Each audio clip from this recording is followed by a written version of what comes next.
Hello YouTube, Jonathan800 here, quick little video, and I'm hopefully not joking this time. So, new DLC is definitely a Japan-China DLC, with a little bit of faction stuff for certain, so probably a little bit of man the guns in there. And there's a few worries I have about the DLC, mostly relating to the strength of Japan and China.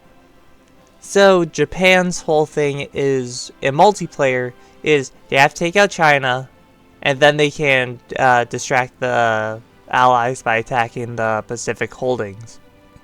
Now, historically, they can defeat China. Like, where did they get to? At least, like, the Wuhan area, so like that. Can't picture the borders in my mind. And then you had the communists having 10 billion uprisings in the countryside, so they really only controlled the rail lines, so... Oops. Either way, what Japan needs to do in the game differs very historically to what actually happened in China. Also, China, what is it? Okay, so, China started off extremely weak, as you can tell by this.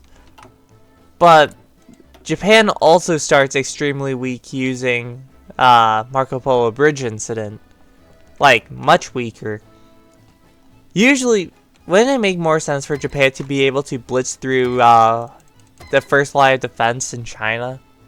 Like, give them a little 30-day buff before it goes away and they have a Marco Polo Bridge incident. Also, they should have like a little thing at Shanghai, because Shanghai was one of the important first battles of the Second Sino-Japanese War. So, they really should have that, in my opinion. And then they have a massive struggle back and forth there. While up here's a breeze may give like a state modifier against the Chinese where they suck even more. Because it was a surprise attack. So, it'd be nice if, because China's very easy to defend. Like, you station a couple troops per port, have a quick response force, and then you station your entire army up here. Japan can't do anything. All their naval landings will get pushed out. And then you just simply hold here. You get your army XP pretty quickly. And then you just push. And then you win the war like 1940.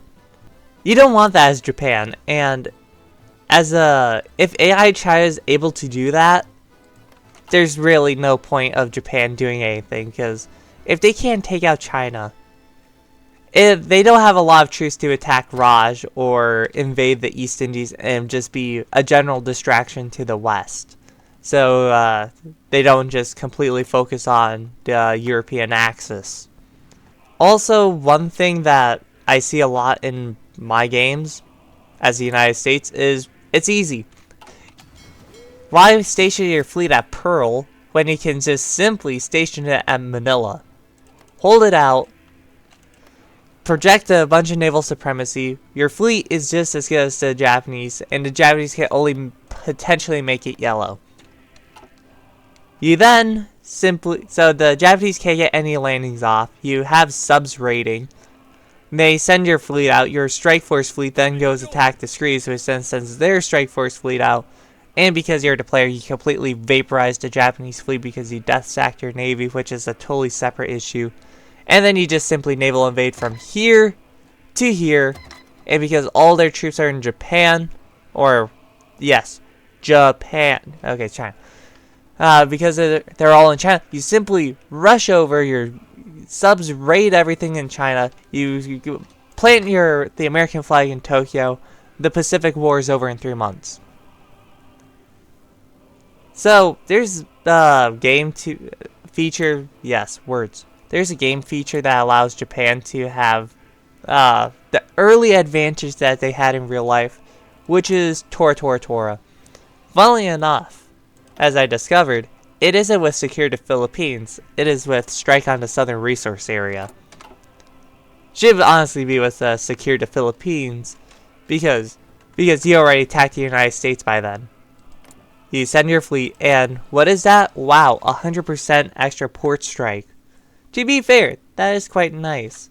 But also what I think Tora Tora Tora should have is a boost to naval supremacy. That way they can actually get their naval landings initiated. Because if you just hold, there's really not much Japan can do besides sit and defend and hope their navy does better than the Americans. So it'd actually be nice to maybe see, along with that, the boost to naval supremacy, maybe a boost to attack and such. Well, to be fair, this does buff carriers, which is pretty useful. But Japan's whole thing should be, they're strong, they're strong early, but they get progressively weaker as the war goes on. And also there's probably going to be a Pacific holding mechanic, island hopping mechanic, kind of like in the TFB mod. So that would actually be nice to see. So there's actual reason to island hop, so you don't just have to evade from here to here, or just because island hopping is more important for Japan, so they can actually secure islands so the enemy can't station bases there. Meanwhile, the Japanese are going to invade LA immediately, but you can invade Tokyo instantly. It's a long trip, yes, but it's not as long of a trip from what is it, Marcus Island all the way to LA. So yeah, they really need to have island hopping a main thing, but they also gotta make sure it isn't too overwhelming. Like I think with State of Pacific at their finest, bruh, they weaken Allied troops when they're trying to do a D-Day if they don't have enough islands, therefore forcing them to go into Japan. Okay, that is decent for a multiplayer game. Not sure if it's good for single player. So hopefully they can get a good balance for how to do naval invasions with islands and such. And yeah, that's pretty much all of my concerns. It's just mostly how does Japan affect the game in the new DLC, if they are either stronger, weaker, or somewhere in between. Basically, the player needs to be able to defeat China quite easily, but also being a challenge. So, China player can potentially hold. Because if China just holds easily, Japan's game is completely ruined. There might be a back and forth, like, if the China war goes on too long, maybe Japan is able to get more buffs to secure resources to finish off China.